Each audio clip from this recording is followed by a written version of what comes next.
Bienvenidos a una nueva emisión de Noticias 2. El día de hoy haremos un recorrido por el gobierno nacional durante este periodo presidencial de César Gaviria. Así es, este periodo comprende el año de 1990 al año de 1994, donde se destacaron sucesos como la Constitución de 1991, la captura de Pablo Emilio Escobar Gaviria y otros acontecimientos de los cuales hablaremos más tarde.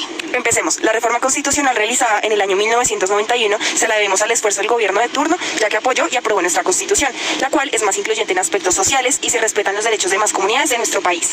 Es válido recordar que este proceso fue atendido por la séptima papeleta, la cual utilizaron una consulta popular para apoyar a la causa. Otro suceso importante fue la captura del capo Pablo Escobar, pues tras 17 meses intensos de rastreo fue tiroteado a los 44 años el día 2 de diciembre del 93. Se sabe que Escobar causó la muerte de políticos importantes, civiles inocentes y generó múltiples atentados, los cuales seguían afectando a la sociedad colombiana y a las infraestructuras de nuestro país. Adicionalmente, se estima que Escobar poseía alrededor de 3.500 millones de dólares oficiales de los años 80. Esto afectaba directamente a la economía de Estados Unidos. Por esta razón se quería su extradición para que esta problemática de inflación y escasez de dólar parara. Otros hechos importantes fueron los apagones a nivel nacional y la introducción del modelo liberal a través de la privatización de las empresas del Estado. Así es, gracias a los cambios que desarrolló la administración Gaviria, que incluyeron la reforma laboral, de comercio, descentralización fiscal, seguridad social, pensiones y salud.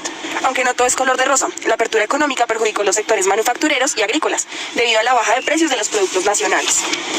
Esto lo podemos relacionar con la alianza de terratenientes, élites político-económicas, miembros de la fuerza pública, con los grupos paramilitares y la delincuencia organizada con fines de autodefensa, para el despojo de la tierra de campesinos y de esta manera obtener el beneficio propio. Para finalizar, el grupo guerrillero más sonado fueron las disidencias del EPL, ya que en el 91 se desmovilizaron cerca de 2.200 integrantes, equivalente al 95%.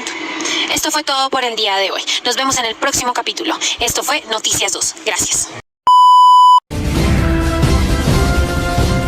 Desde el Centro de Noticias de Caracol Televisión en Bogotá, esto es Noticias Caracol Edición Central. A la segunda emisión de Noticias 2. Entre 1990 y 1994, 8 grupos armados colombianos dejaron sus armas. Hicimos un recuento de estos procesos. Así es. Comencemos con la entrega de armas del M-19. Ocurrió el 9 de marzo de 1990 en los campamentos de esa guerrilla en el caserío de Santo Domingo, en el municipio de Tacuello, en Cauca, y con el corregimiento de El Verguel, en Suaza, Huila. El desarme fue el punto final del proceso de paz que este grupo había empezado con el gobierno de Virgilio Barco el 10 de enero de 1989. La última arma, el M-19, fue entregada, envuelta en la bandera de Colombia, era la pistola de 9 milímetros de Carlos Pizarro. En total se recogieron 280 armas, entre fusiles, pistolas y carabinas, que según el periódico del Tiempo, fueron llevadas a la siderúrgica de Cali y convertidas en 16 lingotes de acero con un peso cercano a 155 kilos. Bueno, pasemos al año de 1991.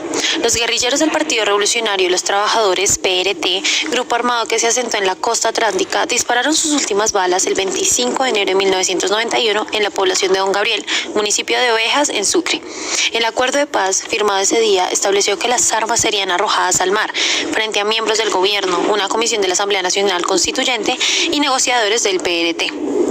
El 1 de marzo de 1991, el EPL entregó sus fusiles en un acto oficial que se celebró en los 5 campamentos de esta guerrilla: Labores y Pueblo Nuevo en Antioquia, Villa Claret en Risaralda, Arenas en Bolívar y Juan José en Córdoba. En total fueron 600 armas y 2.520 combatientes desmovilizados.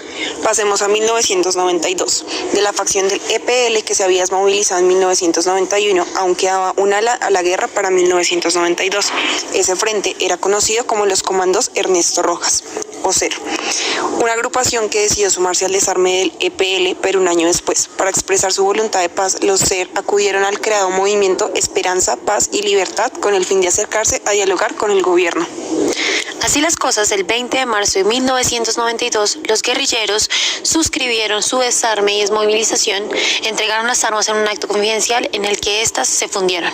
Durante el año 1993 se reentregan a la vida civil y entregan las armas los integrantes de la Corriente de Renovación Socialista, una disidencia del ELN. Bretaña acompaña tus mejores momentos. Para finalizar, la corriente de renovación socialista CRS, una disidencia del ELN, dejó las armas el 9 de abril de 1994 en la población de Flor del Monte, en Sucre. Como dato curioso, el desarme de la CRS fue el único en que la relación entre el número de armas y de combatientes fue casi equivalente. Se desmovilizaron en total 747 guerrilleros y se entregaron 500 armas. Saltaron durante el gobierno de Gaviria, pues fue el auge de las guerrillas en Colombia. Se esperaba que el gobierno acabara con el cometido de la violencia. Desde el Centro de Noticias de Caracol Televisión en Bogotá, esto es Noticias Caracol Edición Central. Bienvenidos a la última edición de Noticias 2, en la cual vamos a analizar los pros, los contras y las estrategias que se pueden implementar frente a la violencia en Colombia. Así es, Camila. Empecemos con los pros. Los pros de estos 4 años acerca del gobierno de Gaviria fueron súper positivos, ya que vemos como durante este periodo presidencial se acabaron con 8 grupos al margen de la ley y fue un proceso totalmente exitoso, sin contar en el año de 1992 un secuestro fallido. De esta manera vemos como sí realmente se ve un cambio en el país y cómo de esta manera contribuye al desarrollo del mismo.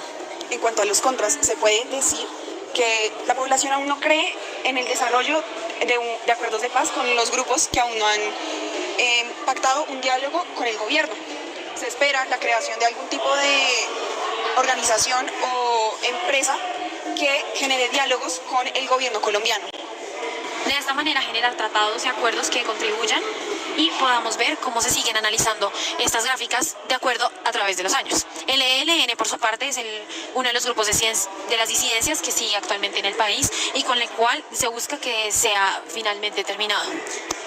En cuanto a las estrategias, podemos hablar que una de ellas es construir la paz en el territorio rural. La segunda estrategia es que no haya impunidad para todos aquellos victimarios, ya que hicieron sufrir mucho a nuestro país trayendo muerte y desolación, y esto no es bueno para nadie. En cuanto a la tercera estrategia, hablamos de una buena reconciliación con las víctimas y las familias de estas. Como última estrategia tenemos la reintegración de los desmovilizados a la sociedad y a la vida cotidiana, ya que consideramos que esto es muy importante para el desarrollo de todo nuestro país, todos en pro de un buen desarrollo y de la paz por Colombia. Gracias por ser parte de esto que fue Noticias 2. Nos veremos, esperemos, en una siguiente edición.